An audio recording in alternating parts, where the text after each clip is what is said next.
ಇನ್ನು ತೀವ್ರ ಚರ್ಚೆಗೆ ಗ್ರಾಸವಾಗ್ತಾ ಇದೆ ಸಚಿವ ರಾಜಣ್ಣ ಅವರ ನಡೆ.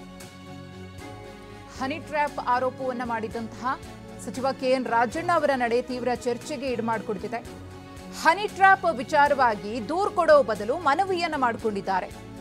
ದೂರಿನ ಬದಲು ಸದ್ಯ ಮನವಿಯನ್ನ ಸಲ್ಲಿಸಿರುವ ಕೆಎನ್ ರಾಜಣ್ಣ. ಹಾಗಾಗಿ ರಾಜಣ್ಣ ಅವರು ಇನ್ನೂ ಯಾಕೆ ದೂರು ಕೊಟ್ಟಿಲ್ಲ ಅನ್ನೋ ಚರ್ಚೆ ಶುರುವಾಗಿದೆ. ಹನಿ ಟ್ರ್ಯಾಪ್ ಬಗ್ಗೆ ಯಾವುದೇ ಸಾಕ್ಷಿಯನ್ನು ಕೂಡ ನೀಡಿಲ್ಲ. ಹನಿ ಟ್ರ್ಯಾಪ್ ಆಗಿದೆ ಅಂತ ಹೇಳಿರೋದನ್ನ ಬಿಟ್ರೆ ಅದಕ್ಕೆ ಸಂಬಂಧಪಟ್ಟಂತಹ ಯಾವುದೇ ಸಾಕ್ಷಿಯನ್ನು ಒದಗಿಸಿಲ್ಲ. ಹಾಗಿದ್ರೆ ಹನಿ ಟ್ರ್ಯಾಪ್ ನಡೆದಿರೋದಕ್ಕೆ ಯಾವ ಸಾಕ್ಷಿ ಇಲ್ವಾ?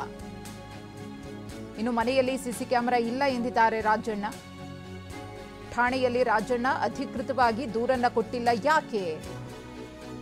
ಸಚಿವ ಕೆಎನ್ ರಾಜಣ್ಣ ಅವರ ನಡೆ ಸಾಕಷ್ಟು ಅನುಮಾನವನ್ನ ಸೃಷ್ಟಿ ಮಾಡ್ತಾ ಇದೆ. ಹನಿ ಟ್ರ್ಯಾಪ್ ಆಗಿದೆ, ನನ್ನನ್ನು ಹನಿ ಟ್ರ್ಯಾಪ್ ಖೆಡ್ಡಾಗೆ ಬೀಳಿಸೋದಕ್ಕೆ ಯತ್ನ ನಡೆದಿತ್ತು.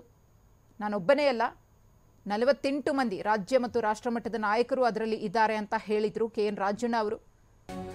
ಇದ್ರ ಬಗ್ಗೆ ದೂರು ಕೊಡಿ ಅಂತ ಡಿಸಿಎಂ ಡಿಕೆ ಶಿವಕುಮಾರ್ ಅವರು ಕೂಡ ಹೇಳಿದ್ರು. ಆದರೆ ಈಗ ದೂರು ಕೊಡದೆ ಮನವಿಯನ್ನು ಮಾಡಿರೋದು ಅನುಮಾನಕ್ಕೆ ಎಡೆ ಮಾಡಿಕೊಟ್ಟಿದೆ. ಹನಿ ಗದ್ದಲದ ವಿಚಾರವಾಗಿ ಹೈಕಮಾಂಡ್ ಕೂಡ ಗರಂ ಆಗಿದೆ. ಏನೇ ಇದ್ರೂ ಮೊದಲು ಪಕ್ಷದ ಒಳಗೆ ಚರ್ಚೆಯನ್ನ ಮಾಡಬೇಕಿತ್ತು. ಸದನದಲ್ಲಿ ಚರ್ಚೆ ಮಾಡಿದ್ದು ಯಾಕೆ ಅಂತ ಹೇಳಿ ವರಿಷ್ಠರು ಪ್ರಶ್ನಿಸಿದ್ದಾರೆ.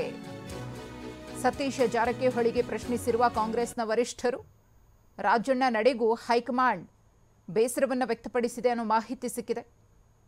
ರಾಜಣ್ಣ ಅವರಿಗೆ ದೂರು ಕೊಡೋದಕ್ಕೆ ನಾನೇ ಸಲಹೆಯನ್ನ ಕೊಟ್ಟೆ ಅಂತ ಸತೀಶ್ ಜಾರಕಿಹೊಳಿ ಅವರು ಕೂಡ ಹೇಳಿದರು. ಆದರೆ ಈ ವಿಚಾರವನ್ನು ಸದನದಲ್ಲಿ ಬಹಿರಂಗವಾಗಿ ಚರ್ಚೆ ಮಾಡುವ ಅವಶ್ಯಕತೆ ಇರಲಿಲ್ಲ. ಪಕ್ಷದ ವೇದಿಕೆಯಲ್ಲಿ ಚರ್ಚೆ ಮಾಡಬೇಕಿತ್ತು, ವರಿಷ್ಠರ ಗಮನಕ್ಕೆ ತರಬೇಕಿತ್ತು ಅನ್ನೋದು ಹೈಕಮಾಂಡ್ನ ಅಭಿಪ್ರಾಯ.